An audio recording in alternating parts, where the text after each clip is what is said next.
Halo, Assalamualaikum warahmatullahi wabarakatuh. Perkenalkan, saya Messi Dewi Amanda dengan NIM 250 66043.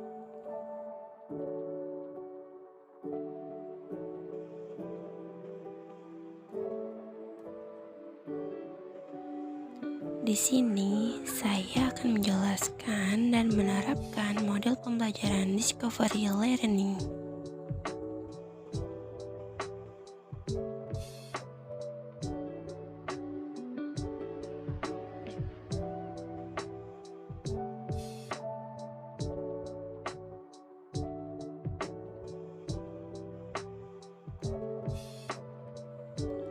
Ada yang tahu tidak apa maksud dari model pembelajaran Discovery Learning?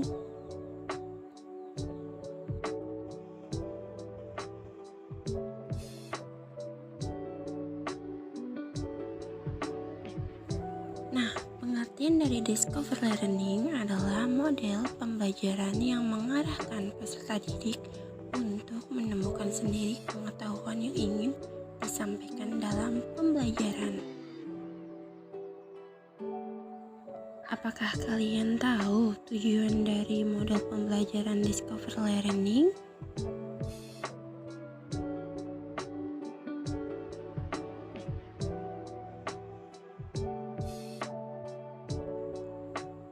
Tujuan model Discovery Learning yaitu memberikan kesempatan bagi siswa untuk terlibat secara aktif dalam proses pembelajaran, mengajarkan siswa untuk menemukan pola dalam situasi konkret maupun abstrak, termasuk meramalkan informasi tambahan yang diberikan.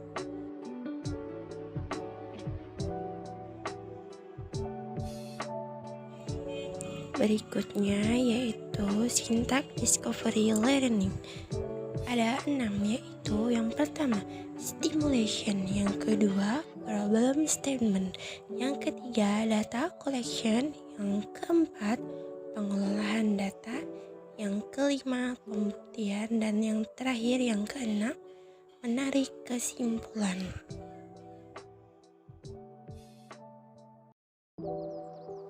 Nah, dalam model pembelajaran Discovery Learning yaitu terdapat penilaian, yang pertama kognitif, yang kedua proses, yang ketiga sikap, yang keempat yaitu penilaian hasil kerja siswa.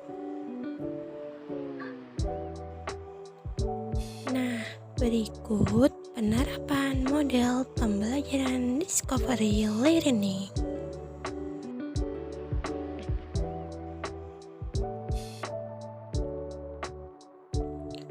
Mata pelajaran IPS SMP kelas 7.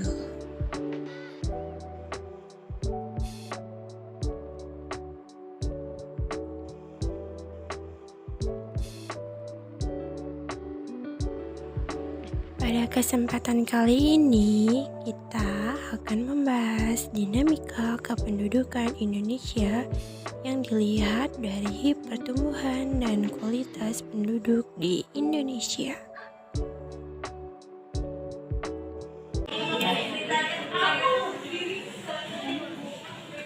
Assalamualaikum warahmatullahi wabarakatuh.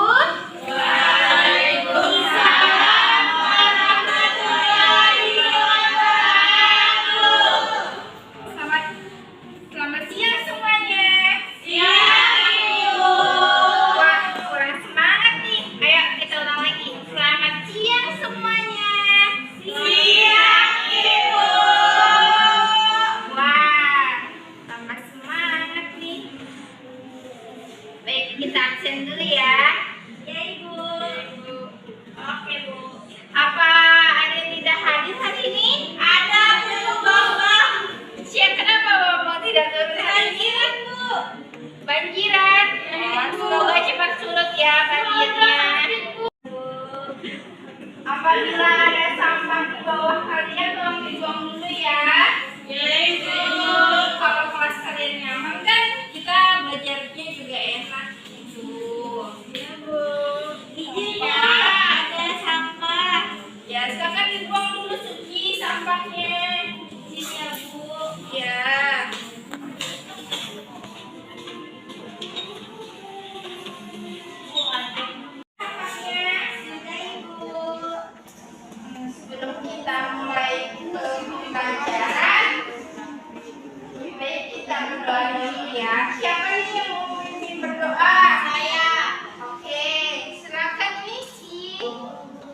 Sebelum belajar, marilah kita berdoa menurut agama dan kepercayaan masing-masing. Berdoa dimulai.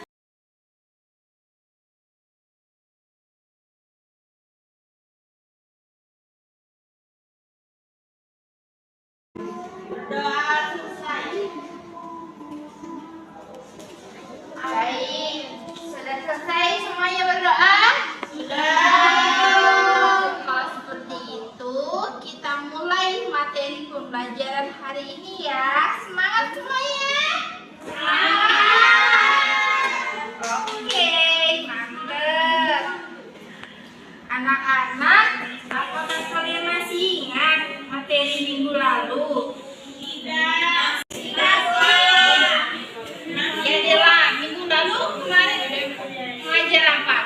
Minggu lalu Ibu mengajarkan tentang keragaman etnik, suku, dan budaya Indonesia. Baik, betul sekali. Sekarang Ibu mau tanya lagi ya. Apa nama suku yang ada di Provinsi Banten? Siapa yang mau jawab? Ya, silakan Suci. Jadi yang ada di suku Banten itu ada suku Sunda sama suku Baduy, Bu. Oke, pinter banget. Tuh, kita beri tepuk tangan dulu ya. Jadi anak-anak, suku-suku tersebut merupakan bagian penduduk di Indonesia. Nah, pada pertemuan kali ini kita akan membahas dinamika kependudukan di Indonesia yang disertai dengan tentang pertumbuhan dan kualitas penduduk di Indonesia. Nah, di dalam materi pertumbuhan dan kualitas penduduk di Indonesia ini, kalian akan mendapatkan faktor-faktor yang mempengaruhi pertumbuhan penduduk, bagaimana pertumbuhan penduduk di Indonesia, dan bagaimana kualitas penduduk di Indonesia. Dalam materi ini kita akan membahas pertumbuhan dan kualitas penduduk di Indonesia. Pertumbuhan penduduk adalah keseimbangan dinamis antara kekuatan yang mengurangi jumlah penduduk dan kualitas penduduk adalah tingkat atau taraf kehidupan penduduk yang berkaitan dengan kemampuan dalam pemenuhan kebutuhan seperti pangan, sandang, perumahan, kesehatan, dan pendidikan. Oke.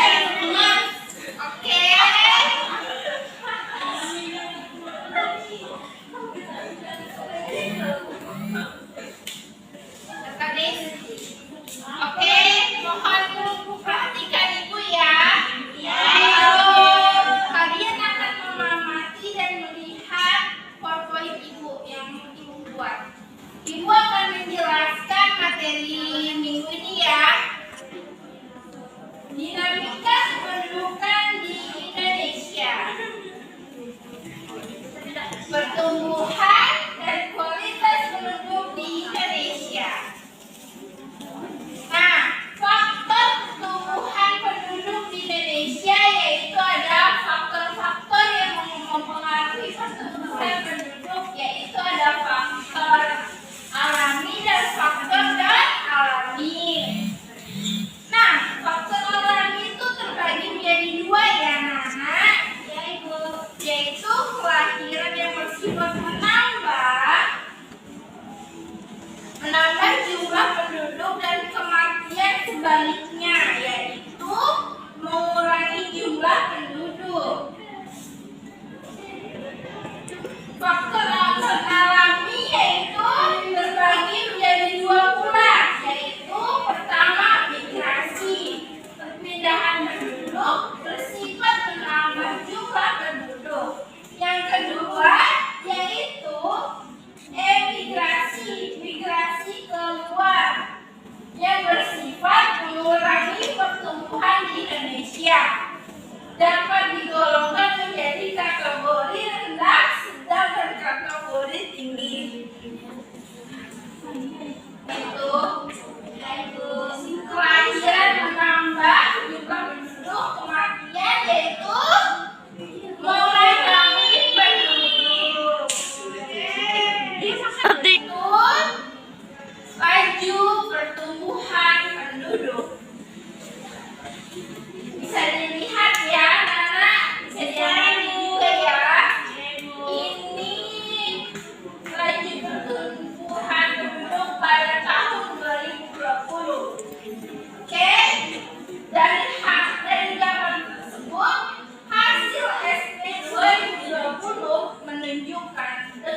Dan generasi milenial lahir pada tahun 1981 sampai 1996.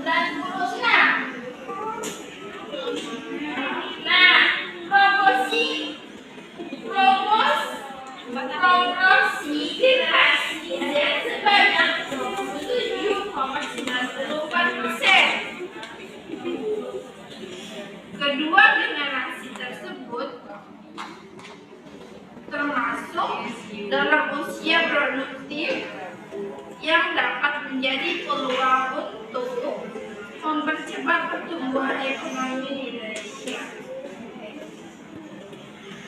Persentase penduduk usia produktif yaitu 15 sampai 64 tahun terhadap total populasi pada tahun 2020 sebesar 70,72%. Sedangkan persentase penduduk usia produktif yaitu 0 sampai 14 tahun dan 65 tahun ke atas.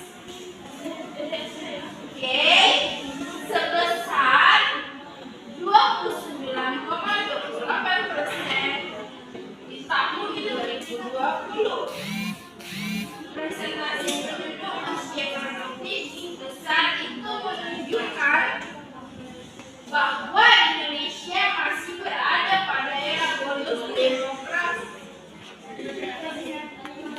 Oke, Ibu jelaskan lagi ya. Selanjutnya itu kualitas penduduk di Indonesia. Bicara tentang kualitas penduduk di Indonesia, tak bisa terlepas oleh tingkat pendidikan. Pasalnya, beberapa masyarakat yang terutama di pedesaan belum sadar akan pentingnya pendidikan. Nah, kebanyakan dari mereka tidak melanjutkan sekolah setelah tamat SMP ataupun SMA dan memilih untuk bekerja dengan alasan keadaan ekonomi yang tidak mendukung untuk melanjutkan pendidikan jenjang yang lebih tinggi. Miris sekali kita melihat seorang anak yang tamat sekolah menengah pertama memilih untuk menjadi pembantu rumah tangga, bahkan sampai rela menjadi TKI atau TKW yang keluar negeri guna untuk membantu kondisi ekonomi keluarganya. Nah, yang memburuk ini menjadi perhatian pemerintah Indonesia, sehingga pemerintah mengambil langkah untuk mendorong kemajuan pendidik di Indonesia.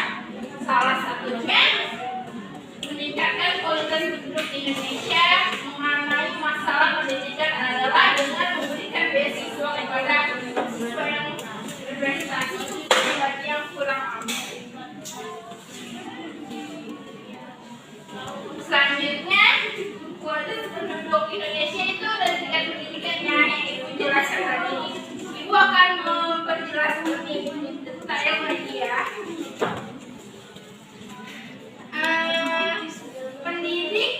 Pendidikan merupakan salah satu kunci utama untuk mencapai kemajuan suatu negara. Secara umum, tingkat pendidikan penduduk Indonesia masih relatif rendah. Rendahnya kualitas pendidikan dipengaruhi oleh beberapa hal, antara lain pendapatan pendukung yang minim, kurang seimbang antara jumlah murid dan sarana prasarana, kurangnya kesadaran orang tua untuk menyekolahkan anaknya. Pemerintah pun telah berupaya dalam meningkatkan pendidikan di Indonesia.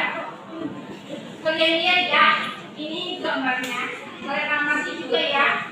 Soalnya nanti ada tugas selanjutnya, yaitu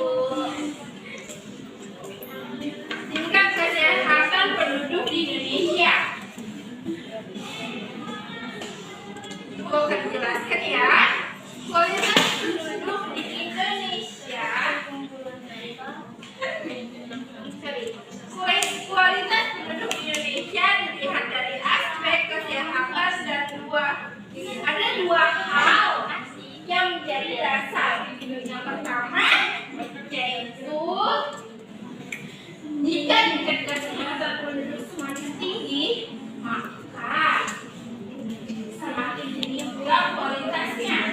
Sebaliknya pun seperti itu.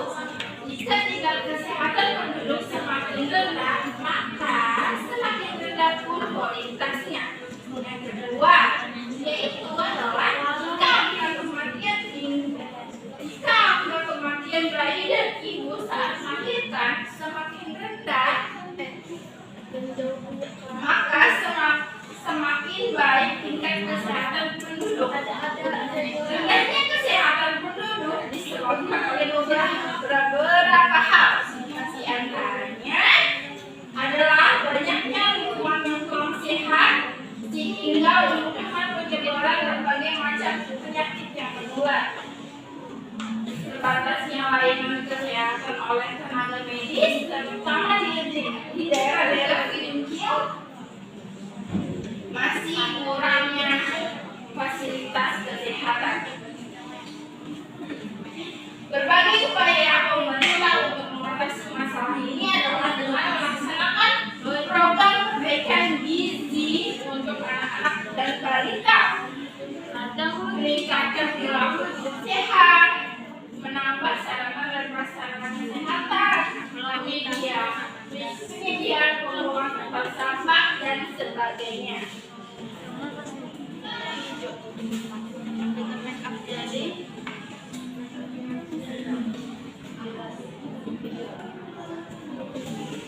Tingkat ekonomi di Indonesia.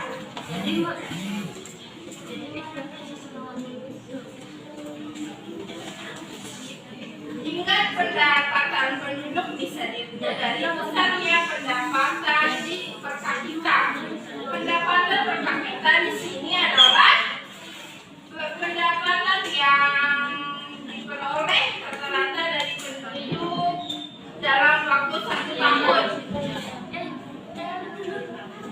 Pendapatan per kapita mencerminkan kemajuan perekonomian dan kesejahteraan suatu bangsa atau negara. Jadi semakin tinggi pendapatan per kapita, maka semakin tinggi pula kesejahteraan penduduk. Mengapa bisa begitu? Ada yang tahu kenapa bisa begitu? Ada yang tahu anak-anak kenapa bisa begitu? Baik, ibu akan menjawab ya. Mengapa bisa begitu? Karena penduduk dapat memenuhi kebutuhan pendidik, kesehatan, sandang, pangan, dan papan secara layak. Baik, itu saja ya. Ibu jelaskan menurutnya.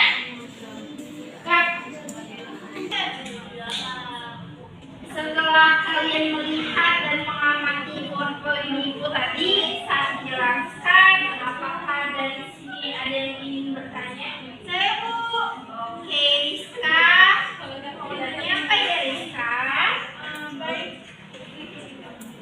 Saya ingin bertanya Bu, apa upaya pemerintah dalam meningkatkan pendidikan di Indonesia? Ibu udah jelaskan ya, bagus sekali pertanyaannya. Nah, Ibu, bagus sekali pertanyaannya. Rizka ya, Ibu akan menjawab. Pemerintah telah berupaya dalam meningkatkan pendidikan di Indonesia dengan cara pertama, mewajibkan program wajib belajar selama 9 tahun, menyediakan beasiswa bagi yang tidak mampu dan berprestasi, dan yang ketiga yaitu menyediakan sekolah non formal seperti kursus keterampilan. Apakah ada yang ingin bertanya lagi? Oke, tidak ada yang ditanyakan lagi ya. Sudah jelas, cukup jelas ya? Jelas Ibu. Kalau tidak ada, maka Ibu akan membagikan kalian ke dalam 3 kelompok. Ada.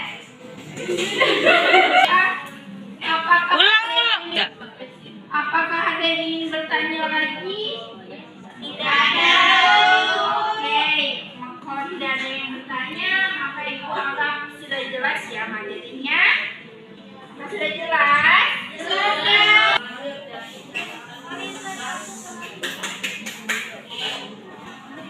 Apakah ada yang ingin bertanya? Tidak ada.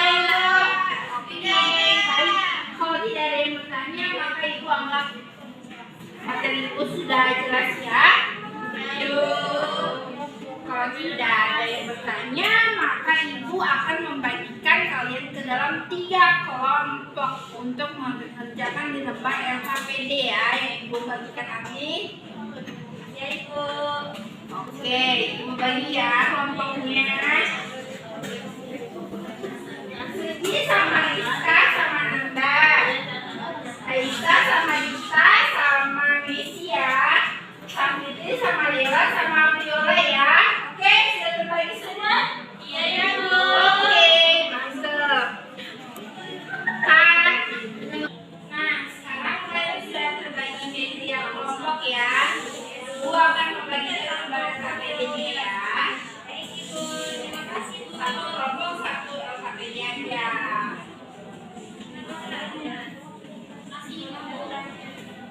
Oke. Apa kalian sudah siap mengerjakan?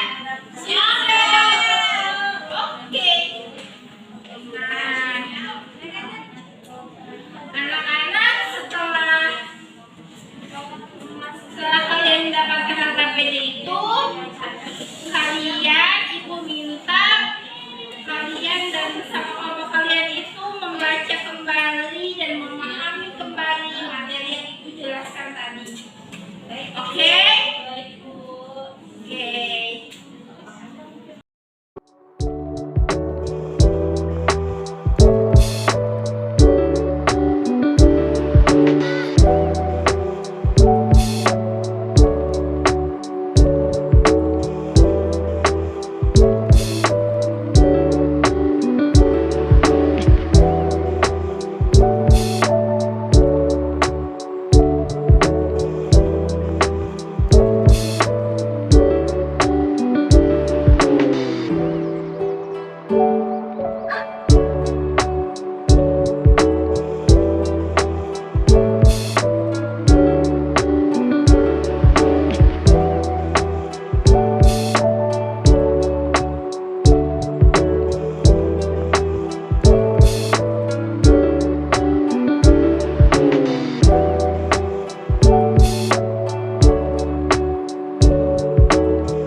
Anak-anak, setelah kalian membaca dan memahami dan mengamati kembali penjelasan ibu yang tadi, itu kan ibu sudah memberikan lembar LKPD ya.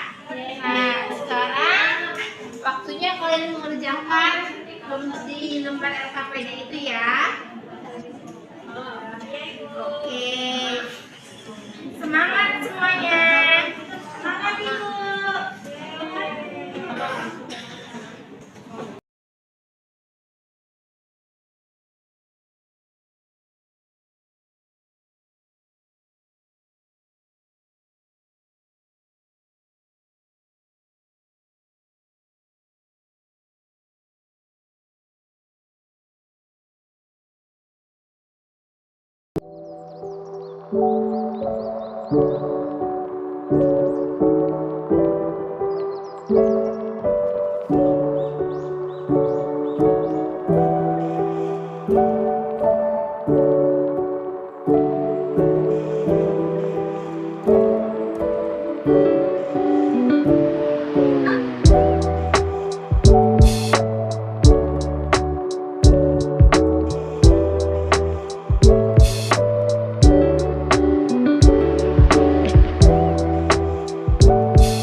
Anak-anak, hasil diskusi kalian tersebut nanti akan dipresentasikan ya bersama kelompok kalian masing-masing. Semangat ya untuk mengerjakannya, jangan berisik dan berkonsentrasi ya.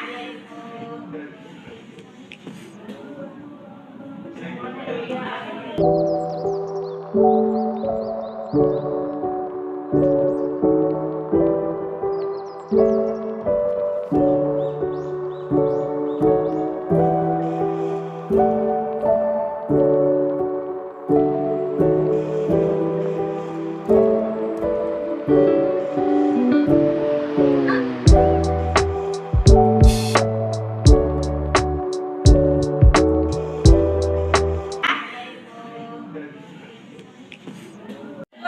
berdiskusi kalian telah habis ya. Apakah kalian sudah siap mempresentasikan hasil diskusi kalian? Oke, baik, kalau sudah, silakan kalian mempersiapkan diri untuk mempresentasikan ke depan dimulai dari kelompok 1 ya. Oke, silakan kelompok 1 maju.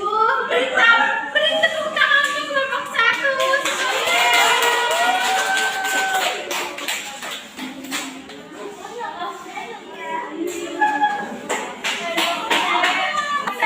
Silakan mempresentasikan ya.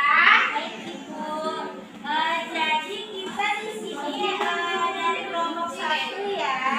Jadi hasil diskusi kita yang pertama itu ada pertumbuhan penduduk dengan cepat dan mengakibatkan permasalahan dalam kehidupan masyarakat.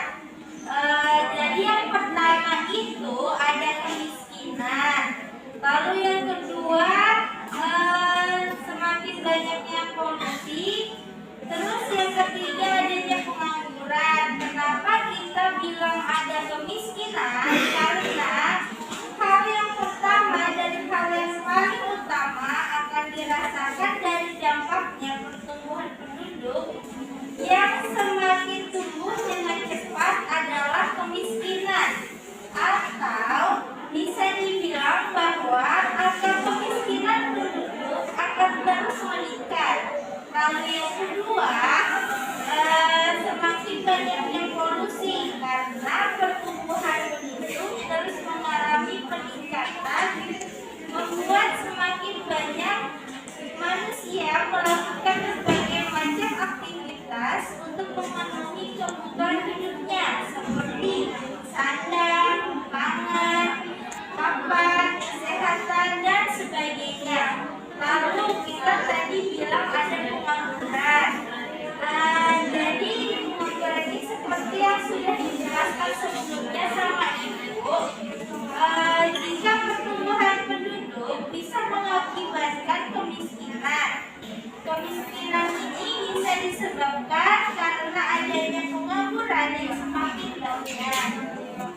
Jadi yang kedua adalah jelaskan hubungan tingkat pendidikan dengan kualitas pendidikan. Dan jawaban dari kelompok kami adalah pendidikan menjadi salah satu faktor penentu kualitas penduduk, karena dari pendidikan kita dapat menghasilkan sumber daya manusia yang berkualitas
Indonesia.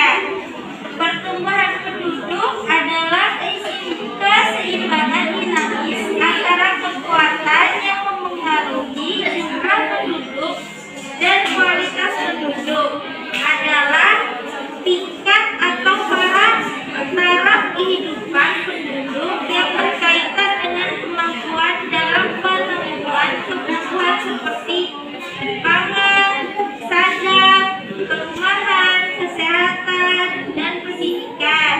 Terus faktor-faktor yang mempengaruhi pertumbuhan penduduk ada faktor alami dan non-alami. Sudah Ibu. Tangan untuk suci ya.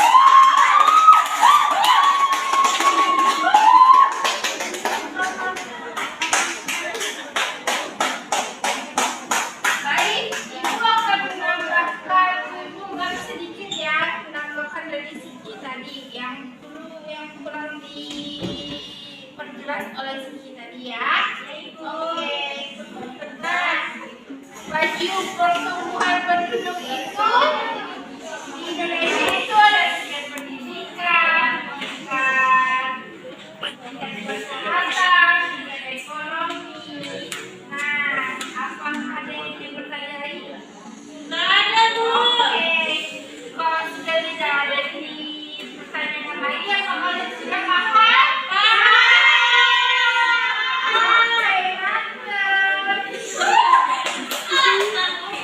Nah, sebelum mengakhiri pembelajaran hari ini, Ibu mohon ada yang memimpin doa sebelum pulang. Sahira Bu, Safiola. Oke, Apriola silakan memimpin doa sebelum pulang. Baiklah teman-teman, sebelum kita pulang, marilah kita berdoa menurut keyakinan dan kepercayaan kita masing-masing. Doa dimulai.